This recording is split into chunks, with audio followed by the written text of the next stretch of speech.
Sup nerds, here's my updated Ruin Mode Turbo deck profile. Starting off with our Tamas, we are still running 4 BT12 Koromon. Inheritable your turn once per turn. One of your yellow or red tamers becomes suspended. Minus 1000 DP on one of your opponent's Digimon. And then we are playing a 5th Tama, BT4 Koromon. When attacking once per turn, if you have 3 or fewer security cards, one of your opponent's Digimon gets minus 1000 DP for the turn. We're playing this because there is an off chance if you play against another grindy deck that you do end up hatching a 5th Tama, because your Ruin modes obviously hatch extra Tamas over the course of the game. And against like decks like Security Control or Yellow Vaccine, you potentially can go long. You don't want to just run out of Tamas. On to our rookies. Best rookie in the deck. Best card in the deck, I would say. Agumon from BT12, 4 of them. Evil's on top of Koromon 4-0. On play, look at the top 4 cards. Add a Digimon with Greymon and a Tamer with Marcus Damon in its name. Place the rest of them on the bottom of your deck in any order. And then inheritable your turn. Once per turn, one of your red or yellow Tamers becomes suspended, minus 2000 DP on one of your opponent's Digimon. This is the best searcher in the deck. A card you want to see in your opening hand.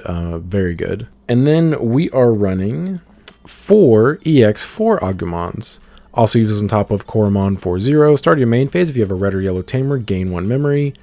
And then inheritable your turn once per turn. When one of your red or yellow tamers becomes suspended, draw 1. This helps boost our consistency in the deck. Something that was, I wouldn't say lacking, but the only games you really lose with this deck are to yourself. So anything that we can do to boost consistency, like drawing extra cards, we're going to try to do now.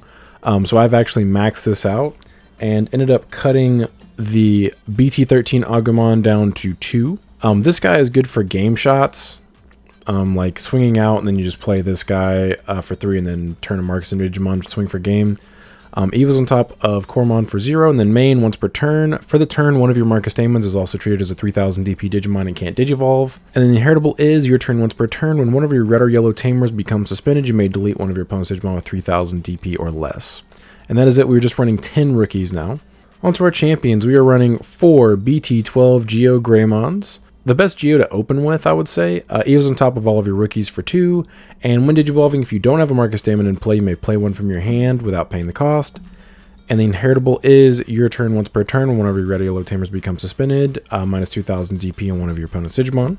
This is the best card to have in your hand after you hard play an Agumon to search. Just Eva into this guy, play one of the Marcuses you probably just searched for free. And then we are playing 4 EX4 Geos. Also, Eva's on top of all of our rookies for 2. Start your main phase if you have a red or yellow tamer in play, gain 1 memory. And inheritable is your turn once per turn. When one of your red or yellow tamers becomes suspended, draw 1.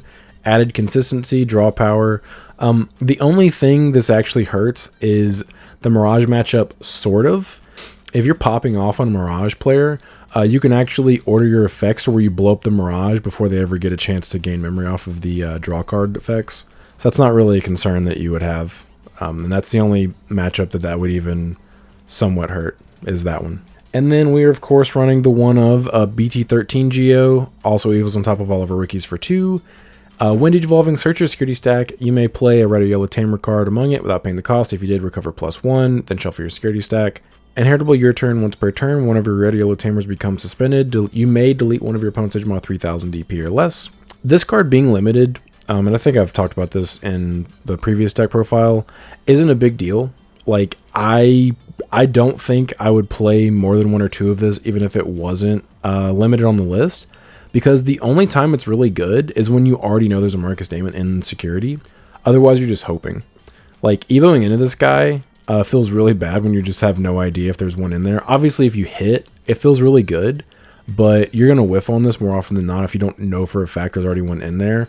I would much rather have this one when I'm evoing to try to play a Marcus, because at least I know for a fact I'm going to be able to play a Marcus for my hand. Or just have this guy in raising. And that is it. We are just playing 9 champions. On to our ultimates. We are playing 4 BT13 ShineGreymons. Evil's on top of all of our level 4s for 3 memory. When Digivolving, you may play a Marcus Damon from your hand without paying the cost. And then all turns once per turn, when one of your red or yellow tamers becomes deleted, you may play a Marcus Damon from your trash on top of your security stack, face down. I like that they put face down, like, okay. And then the inheritable is the same as that. So you can actually trigger this twice in 1 turn if you trigger this effect and then Evo and then trigger the inheritable. Something to keep in mind if you're popping off on somebody. And then we are also playing 4 more ShineGreymons that play Marcus Damons for free. This is ShineGreymon from BT2, the OG Shine ShineGreymon. When digivolving, you may play one yellow tamer from your hand without paying the cost. On play effects do not activate, so you can't trigger the BT15 Marcus, but who cares? You're going to trigger that with your megas, spoilers. And the Inheritable is actually really strong for closing out games. Your turn, while you have 3 or more yellow tamers, this Digimon gains security attack +1. A really powerful effect when you're swinging with Ruin Mode or like a 15,000 DP BT2 Shine for 2 checks, and you're just like killing your opponent out of nowhere. And that is it. We're just playing 8 ultimates. Onto our megas. We are playing 4 BT2 ShineGreymons. Such a beautiful alt art. I really love these circuit board alts from BT2. Does Evo for 4 on top of all of our level 5s. When digivolving, suspend all of your yellow tamers. For each tamer suspended this way, activate the following effect. One of your opponent's Digimon gets minus 4,000 DP for the turn. And then your turn, this Digimon gets 1,000 DP for each tamer you have in play. This allows you to, 1, board wipe your opponent basically on command, and 2, burst into Ruin Mode basically on command as well. You can promote a level 4 and Evo up into a Ruin Mode as you pass turn with this deck with minimal memory.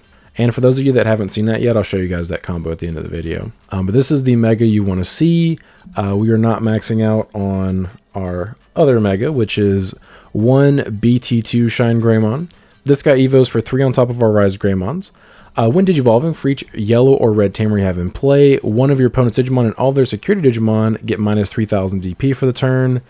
And then your turn, all of your Marcus Daemons in play get plus 3,000 DP and gain security attack +1. So this guy is the best mega that you can really play, is like the side mega. He does let you just randomly kill your opponent when they're not expecting it, which is really cool.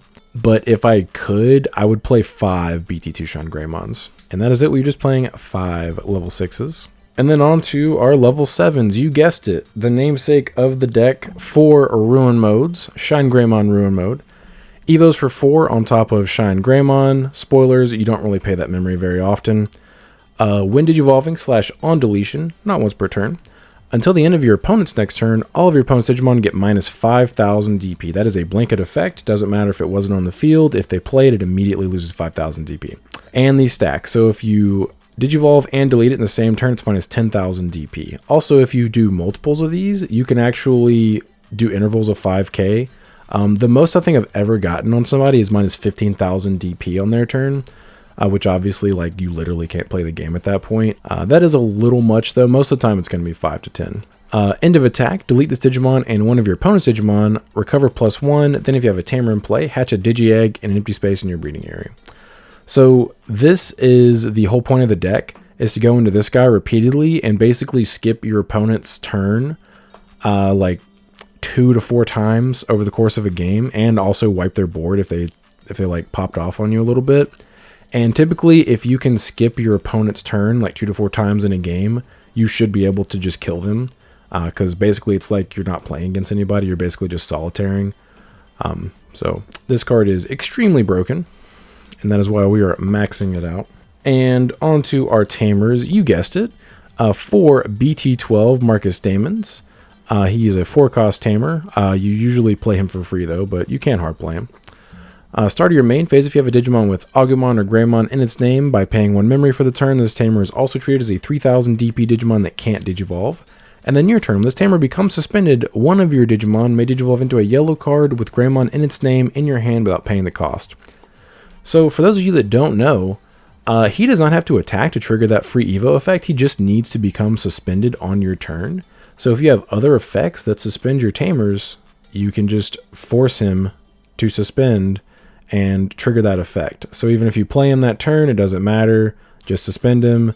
Boom, Evo for free. That is why we're playing BT2 Shine, for those of you that are connecting the dots. And then we are also maxing out on BT13 Marcus Daemon. This is a memory setter, costs 5 to play. On play, you may suspend this tamer, and then all turns when this tamer becomes suspended, one of your opponent's Digimon gets minus 3,000 DP for the turn. Then if you have a Digimon with Agumon or Greymon in its name, gain 1 memory.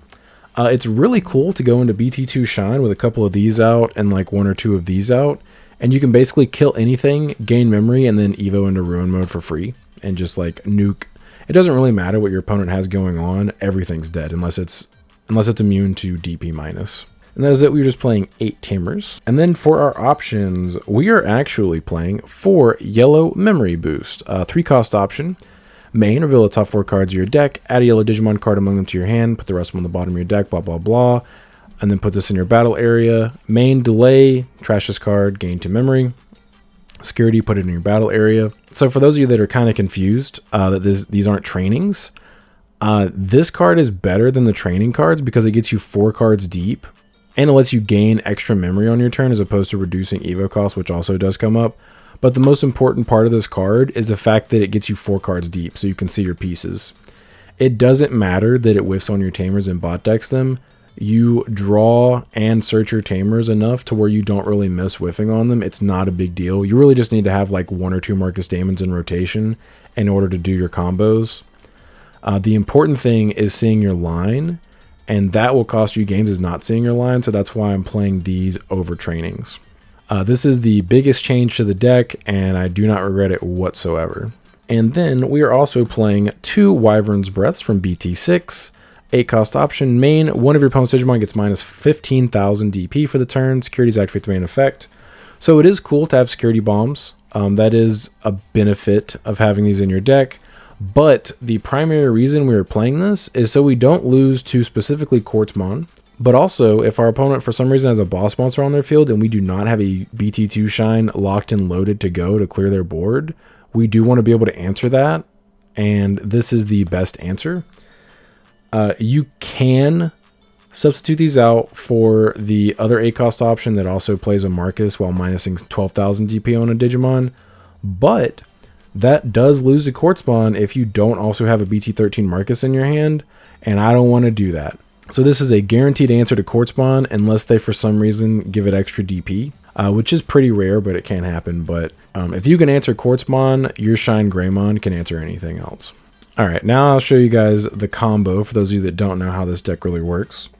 So this is a pretty basic opening. You can just have this set up after like a turn or 2, depending on whether you went first or second. So you promote, obviously you start your turn at minimum 3 memory. You promote, gain a memory. Doesn't really matter, you don't actually need to gain a memory. Obviously you have to though, it's mandatory. I'm just saying you don't need the memory. You Evo into one of your 8 level 5s and play this Marcus for free. Hey, now you have 2 Marcuses, really cool. So now you're at 1 memory. And then you Evo into this Shine, suspend both of these guys, minus 4 and 4 per, and then this Marcus will also trigger, and you can order these, besides the immediate 4 and 4 effect, you can order everything else how you want to play around your opponent's stuff. That's why I said Mirage doesn't really, like this does not matter versus Mirage. Then Mirage is never going to see you draw cards. So you got 4/4, that's 8, this guy's another 3, and a memory gain, so that's 11k total. This is 1000 DP, so that's 12k total. You can draw 2 cards, whatever. Trigger this Marcus, Evo into Ruin mode. That's another 5k on everything. So let's say they had something relatively big on the field. You just minused it by 17,000 DP. And that's basically bigger than anything you'd ever want to kill. Also, obviously, those numbers go up for every tamer you have in play. So, like, once you've hit, like, the midpoint in the game, if your opponent ever does anything that's not DP immune, you can just clear their entire board. It doesn't matter what it is. Everything's dead. And then they're minus 5k on their field for the duration of their turn, and they're not really going to be able to play the game that much. And then obviously on the following turn, you're going to swing with it, minus another 5k on their field, and it kind of just snowballs from there. Basically, you just skip their turn a couple of times over the course of a game while clearing their board if they pop off on you, and you just win from there. But I know a lot of you guys that really enjoyed the original Ruin Mode list were looking for this update. I'm really happy to be able to share it with you. I've been tinkering with it for quite a bit. That's why it's taken so long for me to actually put the list out. But I appreciate y'all's patience. Also, I'm going to post some matches on the channel soon, and once those go live, those will be in the pinned comment below. But if you guys have any questions, anything I didn't address, feel free to put them down in the comments. I'll be happy to answer anything. But I appreciate you guys stopping by. Don't forget to like and subscribe if you enjoy this kind of content. Want to come back for more. But until next time, see ya.